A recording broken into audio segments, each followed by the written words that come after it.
Dear students, आप सभी का स्वागत है आज की क्लास में। आज हम पढ़ रहे हैं उत्तर भारतीय शास्त्रीय संगीत की गायन शैलियों के बारे में। सबसे पहले उत्तर भारतीय शास्त्रीय संगीत या भारतीय शास्त्रीय संगीत में हमें बहुत सी चीज़ों के बहुत से प्रकार देखने को मिलते हैं। हमारे पास अनगिनत ताले हैं, हमारे पास राग हैं, वाद्यों में हमारे पास कई प्रकार के वाद्य हैं। उसी तरह गायन में भी हमारे पास कई तरह की गायन शैलियाँ हैं जो इस संगीत को एक समृद्ध संगीत बनाती हैं। तो हम आते हैं गायन शैलियों पर। मुख्य रूप से बहुत सारी है, लेकिन आज हम कुछ ही पढ़ेंगे। सबसे पहले है ध्रुपद। ध्रुपद जो गायन शैली है वो बहुत प्राचीन गायन शैली है जो प्राचीन काल से लेकर आज तक चली आ रही है। 15वीं शताब्दी में इसकी शुरुआत की गई थी। ध्रुपद गायन जो है वो मुख्य रूप से वीर रस प्रधान गायकी मानी जाती है और ध्रुपद गायन मुख्य रूप से चौताल में गाया जाता है। ध्रुपद गायन फिक्स है कि अगर ध्रुपद गाया जा रहा है तो ताल चौताल ही होगी। साथ ही ध्रुपद के 3 भाग होते हैं। जब 4 भाग, जब ध्रुपद गाया जाता है तो उसको 4 भागों में गाया जाता है। पहला स्थाई, दूसरा अंतरा, तीसरा संचारी और चौथा आभोग। ध्रुपद गायन के लिए गायक को बहुत जरूरी है कि अपनी ताकत रखना, क्योंकि वीर रस प्रधान गायकी है, इसलिए आपको स्टैमिना होना बहुत जरूरी है। साथ ही यह जब ध्रुपद गाया जाता है तो बहुत ही विलंबित लय से शुरू किया जाता है। विलंबित लय से शुरू किया जाता है, फिर उसमें ध्रुपद में दुगुन होती है, तिगुन होती है, चौगुन होती है। उस प्रकार से लय के साथ खेला जाता है। तो यह जो गायकी है वो प्राचीन काल से आज तक प्रचार में है। दूसरे नंबर पे हम आते हैं ख्याल गायन। जैसा कि हम जानते हैं, जब हम शास्त्रीय संगीत की बात होती है तो राग मुख्य आते हैं और राग में जो चीज मेन आती है वो है ख्याल। तो ख्याल काफी शास्त्रीय संगीत की भारतीय शास्त्रीय संगीत की काफी पॉपुलर गायकी है। ख्याल को जन्म देने वाले जो विद्वान है उनका नाम माना जाता है अमीर खुसरो। ख्याल गायन जो है वह एक चंचल प्रकृति का गायन माना जाता है तथा हर राग में ख्याल गाया जाता है। स्वर और लय, स्वर और शब्दों को राग के स्वरों में लिपिबद्ध करके जो गायन प्रस्तुत किया जाता है ख्याल गायन है। ख्याल 2 प्रकार के होते हैं, छोटा ख्याल, बड़ा ख्याल। छोटा ख्याल जो है वो मुख्य रूप से द्रुत गति में गाया जाता है, मध्य या द्रुत लय में, या तो मध्य लय में या द्रुत लय में। और बड़ा ख्याल जो है वो विलंबित लय में गाया जाता है। माना जाता है कि जब हम स्वरों का अभ्यास करते हैं तो बड़ा ख्याल वो चीज है जो आपके स्वरों पे आपकी पकड़ मजबूत करता है, तथा छोटा ख्याल वो चीज है जो आपको स्वरों के साथ खेलना और ताल के साथ खेलना, जिससे आपकी प्रैक्टिस होती है। अगले नंबर पे हम आते हैं टप्पा।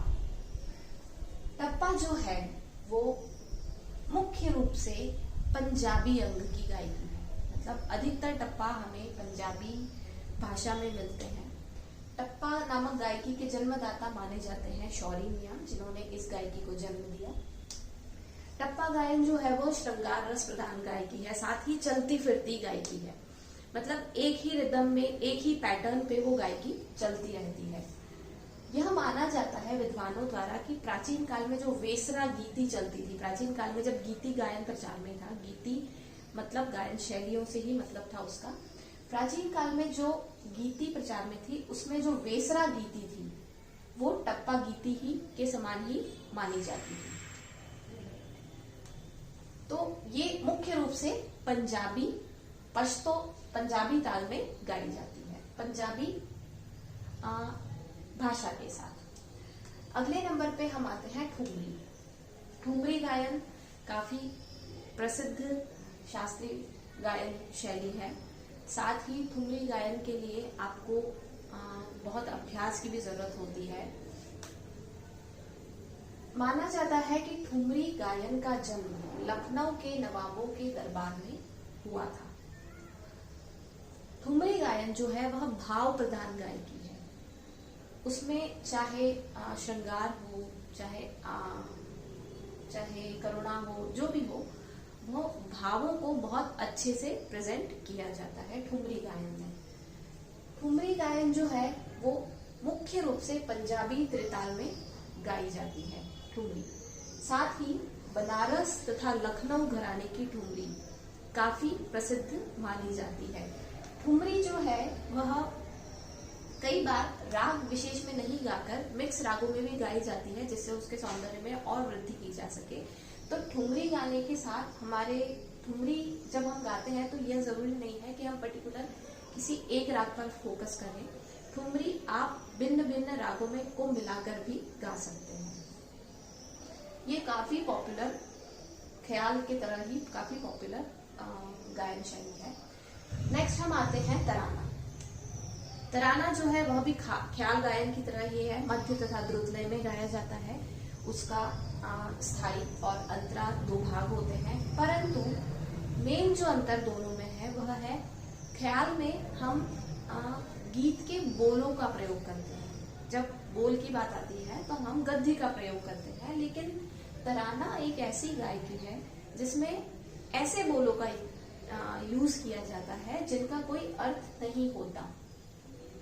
बिना अर्थ वाले शब्दों का प्रयोग तराना गायन में किया जाता है।